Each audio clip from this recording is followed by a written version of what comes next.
saja yang memberita untuk sampai selama-lamanya. Terpujilah nama-Mu Tuhan. Kalau sebentar kami mendengarkan sebahagian dari firman, bekerjalah Engkau Tuhan lewat hamba-Mu untuk menyampaikan kebenaran isi firman-Mu Tuhan. Karena kami percaya firman-Mu adalah kebutuhan kami. Firman-Mu adalah kekuatan kami Tuhan. Terpujilah nama-Mu Tuhan. Kami percaya Kau Allah yang kami sembah, Allah yang setia.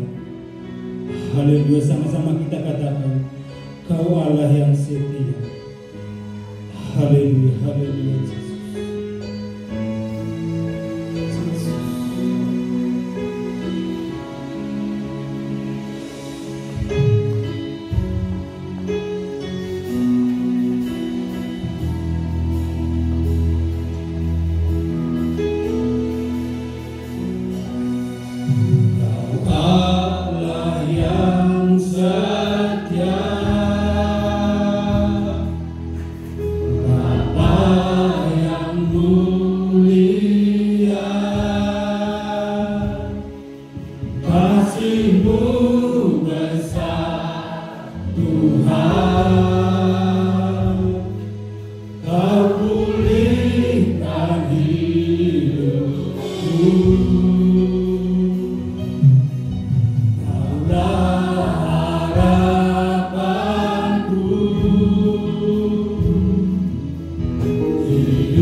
hebat dan luar biasa. Sampai hari ini kami boleh ada, itu karena kekuatan daripada Tuhan. Kian lama kami tidak semakin lemah, tetapi kian lama kami semakin kuat di dalam Tuhan. Karena perjuangan kami adalah perjuangan yang kekal, yang abadi, yang selamanya, yang kami akan terima pada waktunya nanti Tuhan menyatakan diri kepada setiap kami. Terpujilah nama Tuhan. Kami menyerahkan ibadah ini dalam tangan Tuhan, awal pertengahan hingga akhirnya.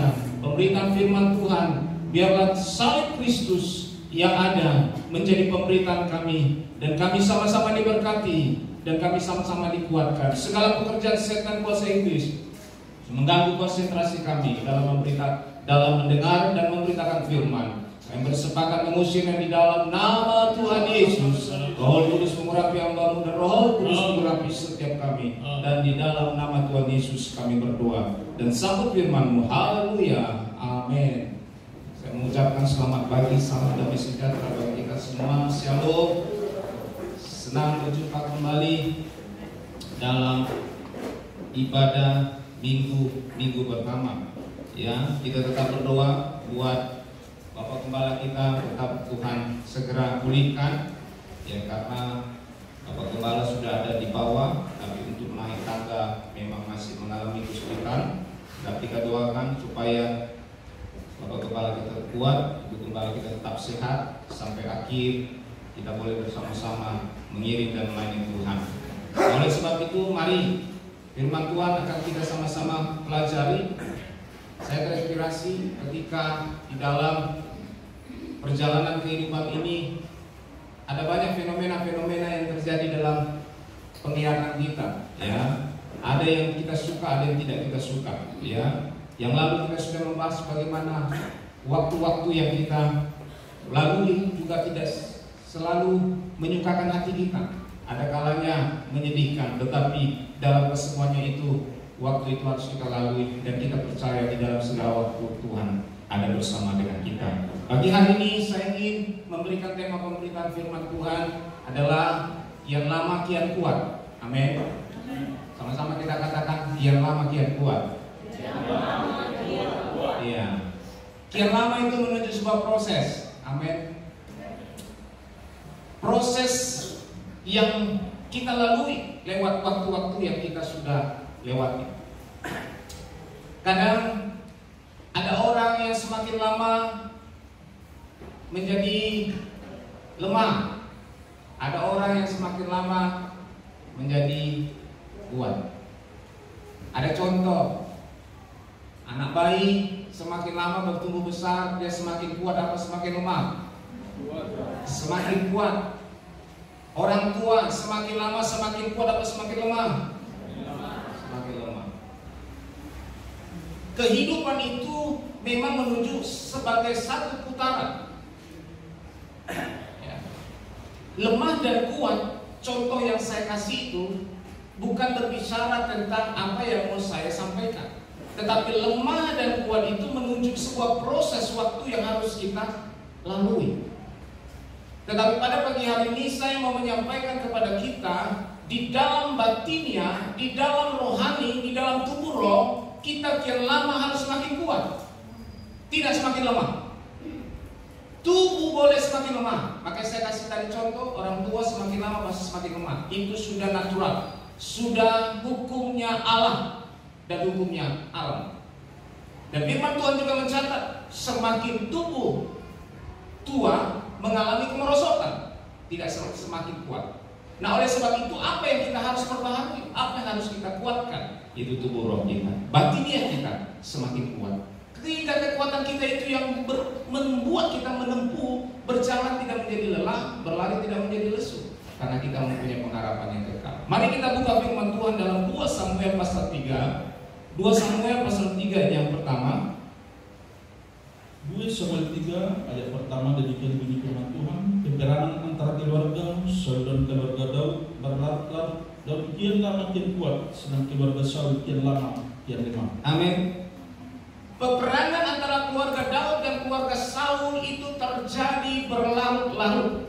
Bukan hanya Saul, bukan hanya dengan Daud, tetapi peperangan itu terjadi antar keluarga. Ini peperangan keluarga yang terjadi.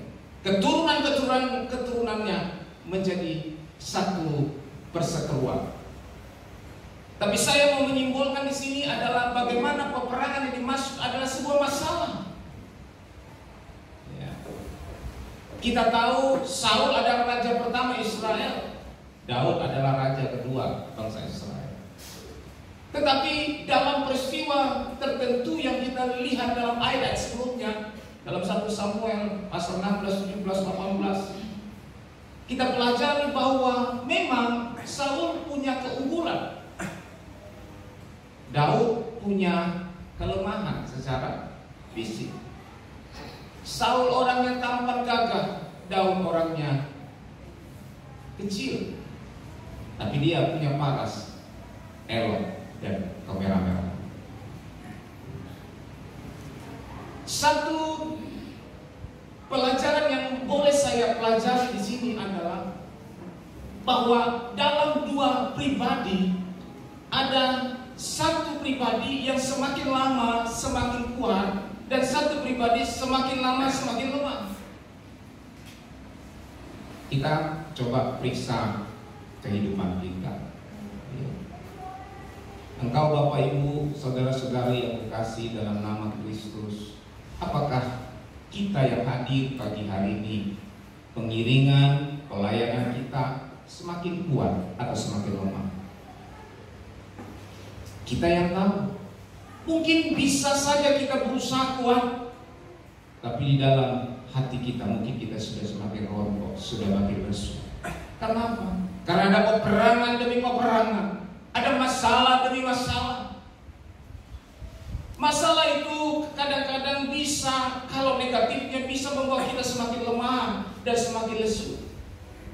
Tetapi satu sisi Daud, walaupun dia bermasalah, tetapi dia semakin kuat di dalam Tuhan. Pengakuan yang dibuat Nabi Samuel ini adalah sebuah pengakuan yang sudah terbukti menurut histori yang dia lewati. Daud semakin kuat bukan menuju 1-2 hari, 1 tahun, 2 tahun, tapi bertahun-tahun dengan berbagai masalah yang dihadapi. Tapi dia tidak menjadi getar, dia tidak menjadi lesu. Dia tetap maju terus berperang melawan orang Filistin. Dia tidak menghiraukan apapun, tapi dia fokus kepada tujuan dia. Dia mau menjadi seorang pemenang. Kita sering orang Kristen mensemboyankan bahwa kita adalah lebih daripada pemenang, tapi baru masalah kecil saja sudah membuat kita lemah dan lesu. Tidak membuat bergairah dalam memuji Tuhan, tidak membuat bergairah di dalam menyembah Tuhan, tidak membuat bergairah dalam baca Alkitab. Kita hanya bergairah kepada hal-hal lahir. Kita hanya bergairah kepada apa yang menghasilkan uang. Tapi kepada rohani seringkali kita mengesampingkan dan mengabaikan. Jujur saya katakan masih banyak di antara kita yang sering mengabaikan hal itu. Terbukti dari waktu-waktu ibadah yang kita lihat. Respon dan rasa cinta, rasa haus itu tidak seperti apa yang Tuhan mau. Sadarlah gereja Tuhan akhir ini akan semakin mendekat, di mana Tuhan akan menyatakan dirinya kepada kita.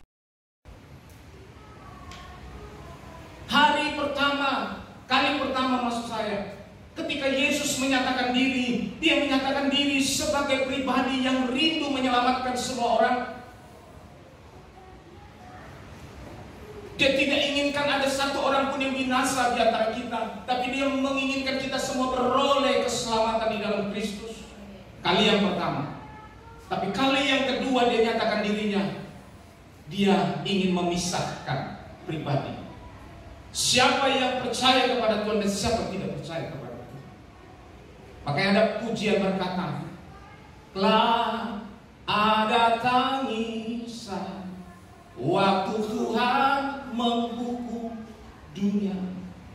Papa dan ibu dan ayah bercerai, ayah dan anak bercerai, perceraian selamanya waktu Tuhan menghukum dunia.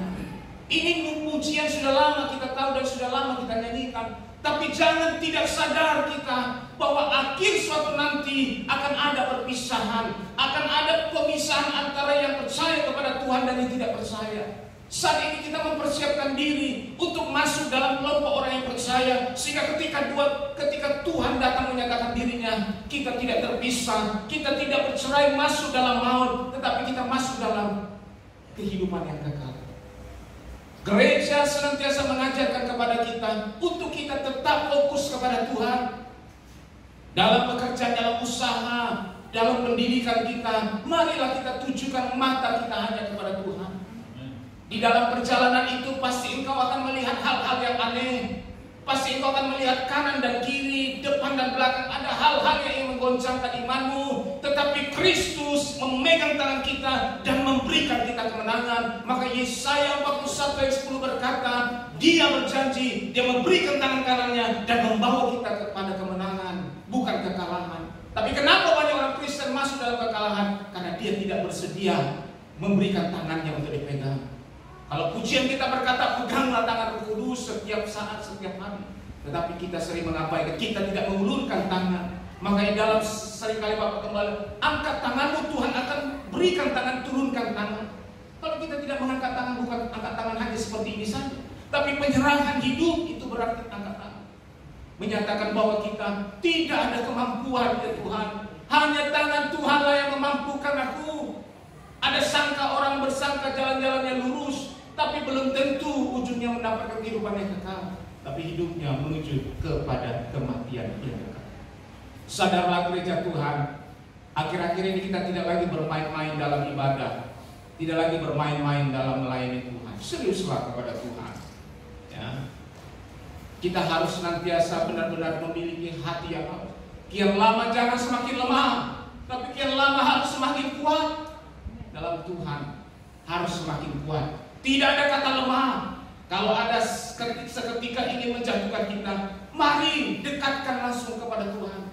Jangan pisahkan diri kita kepada pokok anggur, supaya apa yang ada pada pokok itu, carang itu, ranting itu bisa menerimanya, sehingga Tuhan bisa memberikan pertolongannya tepat pada waktunya. Sadar atau tidak sadar, kita harus melewati banyak hal-hal, banyak masalah. Jadi masalah itu bukan menjauhkan kita, bukan melemahkan kita, tapi memberikan kita semakin kuat. Saya mencatat ada beberapa ayat firman Tuhan yang menyatakan orang benar, orang yang di dalam hadirat Tuhan, orang yang di dalam rumah Tuhan tidak semakin lemah, tetapi dia semakin kuat. Dalam Amsal berkata orang benar dikatakan kian lama bertambah terang, bukan bertambah redup. Dalam Amsal pasal 4 ayat yang ke-18, mari kita buka Amsal 4 ayat yang ke-18. Demikian bunyi firman Tuhan, tetapi jalan orang benar itu seperti cahaya fajar yang kian bertambah tenang sampai tambang menghadap hari. Bertambah terang sampai rembang tengah hari. Orang benar kata Amsal tidak semakin gelap, bukan menunjuk kulit, tetapi menunjuk gaya hidup. Harusnya orang yang dikatakan orang benar semakin hari bertambah terang. Ibarat lampu dari 5 watt naik 10 watt, 15 watt sampai 20 watt, 27 watt dan demikian mungkin sampai 1000 watt. Terangnya semakin terang. Kenapa? Karena ada Kristus di dalam kita.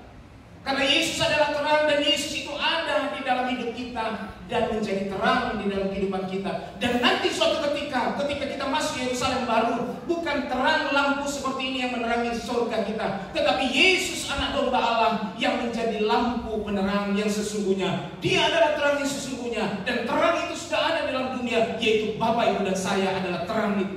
Nikmati. Oleh sebab itu diingatkan dalam Amsal, orang benar itu bukan semakin redup tapi semakin terang. Katakan bersama-sama, saya harus semakin terang. Harus. Itulah yang dimaui oleh Tuhan. Jangan semakin gelap. Kalau dunia bersama dengan isinya akan bertambah gelap, tapi orang-orang benar akan bertambah terang. Orang yang terang tidak suka pada kegelapan. Amin. Saya mungkin Bapak Ibu nggak setuju. Orang terang tidak mungkin suka pada kegelapan. Berapa contoh yang sering kali dicontohkan dalam khotbah bahwa ketika lampu ada, gelap itu pasti sirna. Ya, ini mungkin karena terang hari lampu ini tidak terlalu ngefek. Tapi kalau pada malam hari, ketika lampu itu dinyalakan, teranglah sekitarnya. Dan ketika lampu itu dimatikan, gelaplah sekitarnya.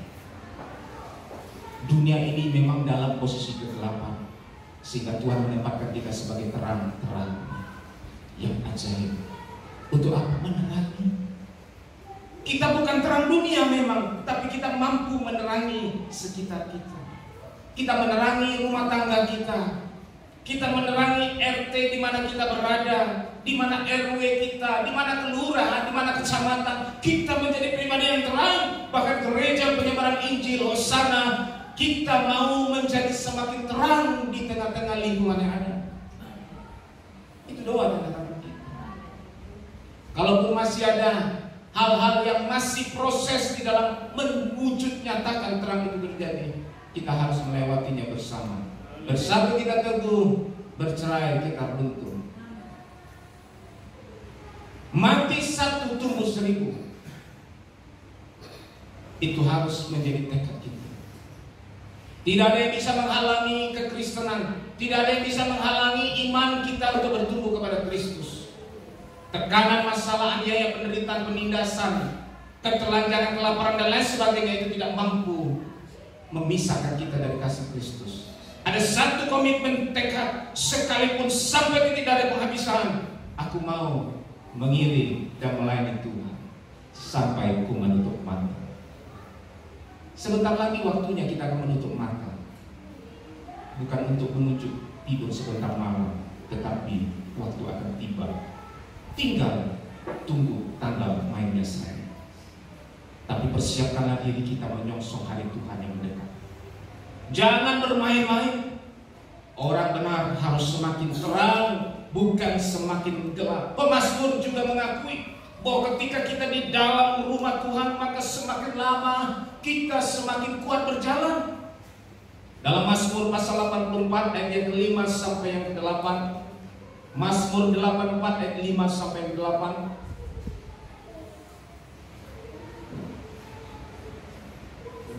Demikian firman Tuhan. Selamanya kan engkau murka atas kami dan melanjutkan murkamu turun-temurun. Ayat yang ke-5, Mazmur 84 ayat yang ke-5 sampai ke-8. Berbahagialah orang yang diam di rumahmu. Berbahagialah orang yang diam di rumahmu, yang terus-menerus memuji-muji engkau. Selah. Berbahagialah manusia yang kekuatannya di dalam engkau, yang berhasrat mengadakan jalan. Apabila melintasi lembah Baka, mereka membuatnya menjadi tempat yang bermata air. Bahkan hujan pada awal musim menyelubunginya dekat berkat. Mereka berjalan makin lama makin kuat hendak menghadap Allah di Sion. Orang yang diam di rumah Tuhan, ayat yang ke-8 berkata, orang-orang itu berjalan semakin lama semakin apa Bapak Ibu? Semakin kuat. Dia tidak semakin lemah. Karena dia tahu tujuannya adalah menghadap Allah di Sion. Sion adalah kota kudusnya Allah. Orang yang dicintai Allah, yang dikasihi Allah. Kalau kita mempunyai satu fokus pengharapan, tujuan ke depan yang pasti, kita berjalan semakin kuat. Kita bisa memuji-muji Tuhan. Ya. Kita punya kekuatan di dalam Tuhan. Ya. Apabila, perhatikan ayat yang ke-7, apabila melintasi lembah Baka. Lembah Baka itu tahu Bapak Ibu, lembah penderitaan. Baka itu bicara air mata, bicara penderitaan, kesedihan. Tetapi dikatakan orang yang diam di rumah Tuhan mampu melintasi lembah Baka, dan mereka membuatnya menjadi tempat yang berair mata. Berair mata atau bermata air? Bahkan kan tadi sudah air mata. Air mata diganti dengan mata air, artinya ada kehidupan yang berlimpah-limpah. Makanya Esa disebut air sumber hidup, bagaikan mata air yang terus mengalir, tidak pernah berhenti. Di mana ada air, di situ ada kelegaan. Amin. Makanya orang sekarang berbondong-bondong atau ingin buat satu bor itu yang sintesis, gitu kan, yang bisa nembak terus. Tak usah dipompa pakai apa, di jalan terus air terus mengalir. Orang yang dalam hadirat Tuhan, dalam rumah Tuhan, katanya dia mampu melintasi lembah air mata, lembah penderitaan, lembah kesedihan. Dia bisa membuatnya menjadi tempat yang bermata air. Bahkan hujan pada awal musim menyelubunginya dengan berkat. Haleluya. Ada berkat yang melimpah, ada sukacita, ada kesegaran, ada kelegaan di dalam rumah Tuhan. Oleh sebab itu, kalau kita sadar di rumah Tuhan ada kelegaan, ada kesukaan, ada berkat, kenapa kita sungkan ketika ada himbauan? Marilah kita datang ke rumah Tuhan. Himbauan ke rumah Tuhan bukan menuju hari Minggu saja. Himbauan ke rumah Tuhan menuju hari-hari yang sudah kita sepakati. Walaupun bukan setiap hari, tapi ketika kita tahu di dalam rumah Tuhan kita terus memuji-muji Tuhan, di dalam rumah Tuhan kita mendapatkan kekuatan dari Tuhan, di dalam rumah Tuhan kita bisa melintasi lembah bakar dan membuatnya menjadi tempat bermata air. Di dalam rumah Tuhan kita berjalan semakin kuat. Haleluya. Saya merindukan ibadah sesi yang pertama ini semakin lama semakin bernyala-nyala di dalam Tuhan. Sehingga tidak lagi di hari Kamis ketika ada ibadah kelompok. Di mana ibadah kelompok Kamis ke depan? Tunggulah, tanyalah si A, tanya si B. Yang gak datang ditunggu-tunggu. Nanti pas hari H, udahlah sana sini, sana sini. Kalau semakin kuat, semakin senang di dalam rumah Tuhan, saling meminta, tidak saling melempar. Amin. Iya, ini bukan menegur tapi mengingatkan supaya jangan ketika hari Kamis lama sekali. Kan kita ada grup, di dalam grup itu setiap pelayan kan pasti habis ibadah kan bertanya, Kamis depan di mana? Itu ada laporan langsung ke grup. Korintus langsung di rumah ini, Kolose langsung di rumah ini, langsung. Yang nggak datang abaikan saja. Kalau maunya saya begitu. Karena dia tidak haus, tidak rindu kan begitu. Tapi itu kembali ke kelompok masing-masing, kesepakatan kelompok masing-masing seperti apa. Yang penting kita yang hadir ini bisa lebih semakin mencintai Tuhan, semakin bergairah. Ada rumahku aja, kalau nggak datang dia sudah alihkan ke rumah. Gitu. Amin. Ya. Semoga kita bisa memahami apa yang Tuhan mau. Mari di dalam Yesaya 40 ayat 29 sampai 31.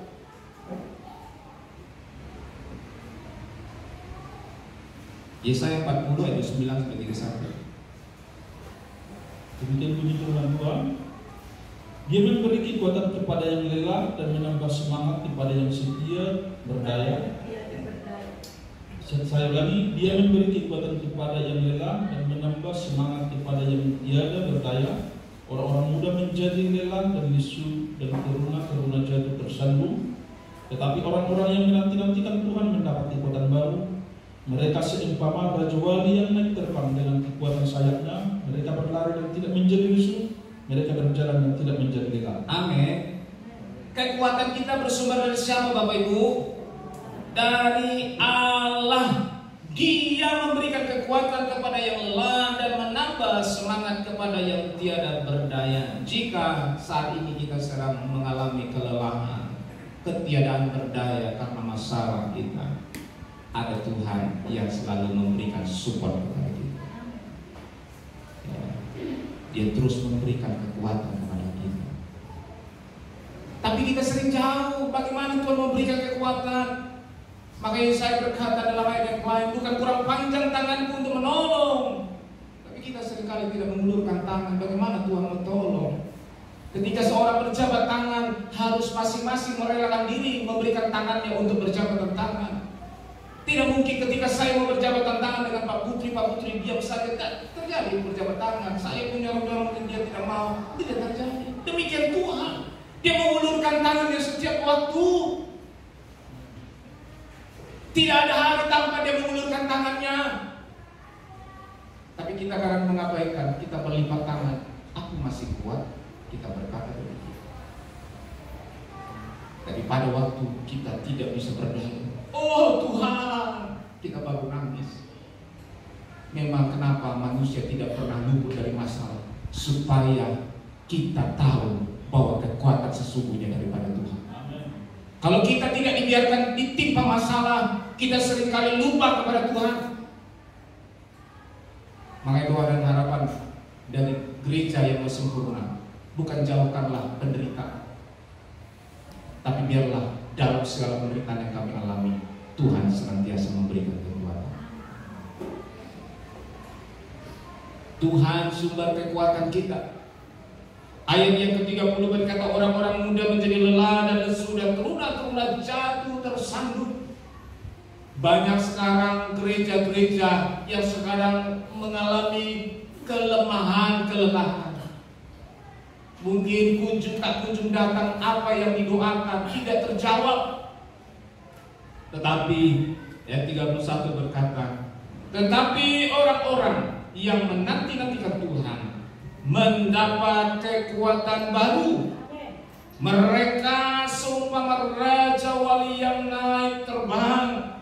Bapak Ibu, raja wali, seekor raja wali ini, dia mempunyai kekuatan yang lebih kuat ketika dia naik, semakin naik. Raja wali tidak terbang seperti burung gereja di atas sel. Raja wali dia terbang mengatasi badai di langit yang tinggi sana. Bukan seperti burung gereja yang suka buat kotor di dalam gereja. Ribut dia, rame-rame dia, tapi tidak ada fungsinya. Sampai ada seorang yang mengubah kepada sebuah lagu. Apa? Burung gereja, ya kan? Gereja, burung di gereja tua. Kenapa? Gereja sudah semakin tua, kan? Sudah semakin rongsok. Dari apa gereja itu? Kalau gereja tua seperti gereja kosong lagi. Ya, mungkin dilihat penciptanya itu, dia mungkin mengamati ada sebuah gereja yang tidak ada lagi jemaat yang beribadah. Sudah serambang-rambang, sudah sarang burung, sarang-sarang semua di situ. Sehingga bersaranglah burung. Maka ini dinyanyikan burung gereja tua. Tapi gereja kita tidak semakin tua. Gereja kita semakin kuat. Amin. Makanya ada renovasi biar semakin refresh, dan nampak tuanya. Selalu baru setiap hari berkat Tuhan bagi gereja kita. Mereka sumpah raja wali yang naik terbang dengan kekuatan sayapnya. Dikatakan ayat yang selanjutnya, mereka berlari dan tidak menjadi lesu. Mereka berjalan dan tidak menjadi lelah. Apakah kita mau ketika kita berjalan tidak menjadi lelah dan berlari tidak menjadi lesu? Cuma ibu gembala dan sedikit kita. Saya bertanya sekali lagi kepada kita, apakah kita mau ketika kita berjalan tidak menjadi lelah, berlari tidak menjadi lesu? Kalau kita mau berjalan tidak menjadi lelah, berlari tidak menjadi lesu, kita harus dekat pada Tuhan. Karena Dia yang memberi kekuatan. Kalau kita jauh dari Tuhan, dari mana kekuatan kita, Bapak Ibu? Tidak pandang bulu, maupun jemaat, maupun pelayan, Muhammad Tuhan, pendeta senior, pendeta junior, pendeta jam terbang tinggi, pendeta jam terbang rendah, pendeta yang tidak punya jam terbang, sama-sama butuh Tuhan. Tuhan tidak tanya nanti di surga nanti, Jethro, kau sudah berapa lama khotbah? Kau sudah lama melayani, berapa lama? Tidak, itu ditanya Tuhan. Ditanya Tuhan, apakah senantiasa engkau ada iman di bumi ini? Apakah penantian pengharapanmu kepada Tuhan? Kita bukan mau masuk dalam sebuah perusahaan yang bekerja pada perusahaan, tapi ini berupa perjalanan iman yang kita harus lewati. Saya berdoa untuk kita semua, pelayan-pelayan bersama seluruh jemaat Tuhan, bahkan kami sebagai hamba Tuhan, seluruh para hamba-hamba Tuhan, kita semakin kuat, tidak semakin lemah. Ada banyak cobaan, rintangan, tantangan. Tapi saya, ketika ada beberapa hal yang membuat Daud menjadi kuat. Ya, saya mencatat ada 5 hal. Mungkin nanti saya akan bahas itu nanti di kemudian hari. Salah satunya, saya tidak kupas semua. Satu alasan yang membuat Daud semakin kuat, dia tidak memusingkan apa kata orang. Dia tidak pusing apa kata orang tentang dirinya.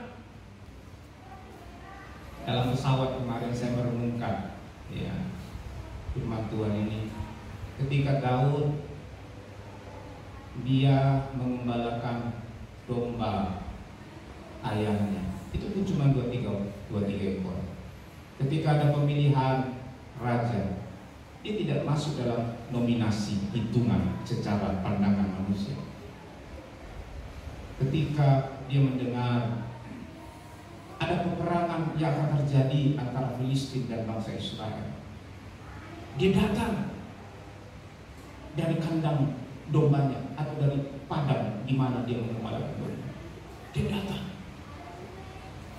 Dia melihat apa yang terjadi. Datang kakaknya si Eliab berkata, Daud, ngapain kau kesini? Kau badan kecil, apa yang bisa kau buat? Tapi dia mengabaikan. Dia melihat. Dia maju. Ada lagi perkataan, Saul, kau mana bisa? Kau kecil, kau tidak akan mampu. Tapi dia luar biasa saja. Dia tidak terpengaruh kata-kata yang negatif kepadanya. Apalagi Goliat berkata, ini apa ini? Goliat datang dengan perlengkapan yang lengkap, perlengkapan peperangan. Tetapi Daud datang dengan tidak ada perlengkapan peperangan. Dia berkata, anjingkah aku, kata Goliat, sehingga kau datangnya aku dengan tongkat. Apapun remeh-temeh orang menganggap Daud, dia tetap tidak terganggu. Amin. Kadang-kadang banyak omongan diri kita sudah serius kepada Tuhan. Sok-sok suci dia, sok-sok kudus, sok hebat dia. Bodoh amat orang mau bilang sok hebat, sok kudus, sok hebat. Yang kita layani siapa? Tuhan. Orang cibir kanan dan kiri, biarkan dia mencibir karena mulutnya itu. Tidak bisa kita katukan. Nanti kalau kita katukan mulutnya, nanti kena pas-pasan kita melanggar hak asasi manusia untuk ngomong, katanya. Biarkan dia ngomong. Tidak bisa sekarang pakai masker, memang nggak kelihatan kita ngomong karena ditutup masker. Tapi dalam hati banyak orang ngomong. Tapi biarlah mereka ngomong, itu haknya, urusan dia sama Tuhan. Tapi urusan kita tetap Tuhan. Jalan terus, karena ada pepatah berkata, anjing bergonggong, kafilah lari-lari, jalan terus. Itulah, jadi cuek bebek lah. Tapi kalau suara itu, omongan itu berbentuk nasihat, kita berubah dong. Ya, omongan apa yang urusan omongan? Ya kita kalau dinasihati, kalau memang salah kita berubah. Kan itu saja toh. Tapi kalau kita sudah melakukan firman, melayani, kan ada orang yang melayani juga dicibirin. Karena kenapa? Di rumah belum mungkin masih ada kesalahan-kesalahan di rumah. Percuma kau melayani begini. Kita ini tidak ada yang sempurna. Kalau kita mau menganggap orang sempurna, udah terangkat dia. Saya kalau sudah sempurna, nggak di sini saya berdiri, sudah di surga. Amin. Amin. Bapak Ibu kalau sudah sempurna nggak duduk di sini lagi. Kita sudah surga. Tapi karena perlu sempurna, marilah kita. Orang berkata apa, kita tetap fokus kepada Tuhan. Saya melihat ada kekuatan baru. Tetapi praktek itu saya lalui di pesawat semalam. Ketika saya naik pesawat dari Majalengka dari Majalengka saya naik Di dalam pesawat memang saya mau praktekkan apa kata Daud ini. Berapa kali cuaca buruk di pesawat itu kan, saya praktekkan. Mau dengar pusing kata orang. Datang pramugarinya dari ruangan pilotnya sudah, Bapak Ibu, mari kembali ke tempat duduk. Semuanya pakai safety belt karena lampu safety belt sudah menyala karena cuaca kita semakin buruk. Ya. Saya praktekkan, kan tak mau pusing apa kata orang. Saya berdoa, sudah aman-aman saja. Kali yang pertama lewat, aman.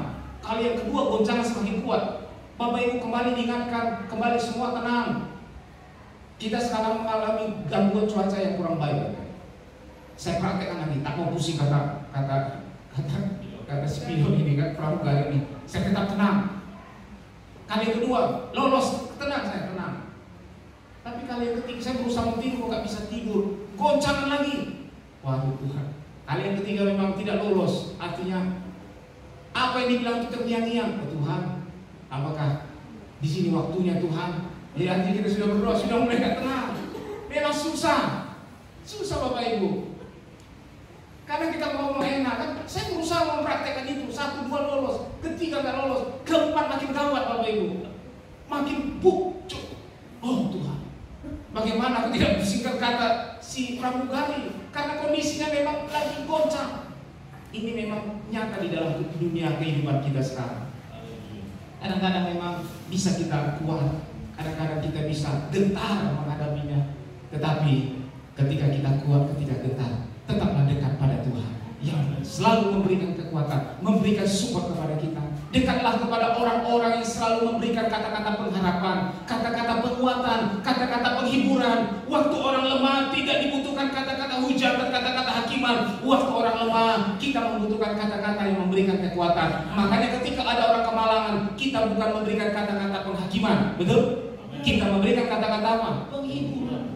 Walaupun mungkin yang meninggal itu penuh dengan cacat celah, suka mengamuk-amukan, kita pasti berkata yang baik-baik. Tak mungkin kita waktu acara kemarin memang Bapak ini kurang ajar karena begini-begini. Tak mungkin kita begitu dan di kata-kata kemalangan penghiburan, betul? Kita pasti bilang, memang Bapak ini semasa hidupnya saling memperhatikan. Apa yang diperhatikan tadi? Itulah kata-kata penghiburan supaya keluarga dikuatkan. Jangan kita diusir walaupun dia ini Bapak ini suka mencuri, suka merampok. Dan kita bilang begitu. Nanti kita waktu memberikan api hilang katanya kan. Artinya setiap orang lemah butuh kekuatan. Tidak ada yang kuat di tempat ini, amin. Kita butuh kekuatan daripada Tuhan. Dan kita butuh komunitas yang saling menguatkan. Datanglah dalam ibadah. Karena kita percaya komunitas kita adalah komunitas yang saling membangun dan menguatkan. Amin. Semakin kuat, tidak semakin lemah. Kita akan lanjutkan di hari berikutnya. Bagaimana apa kunci Daud mengalami kekuatan. Tuhan Yesus memberkati kita semua. Mari kita persiapkan diri untuk menerima tubuh dan darah Kristus.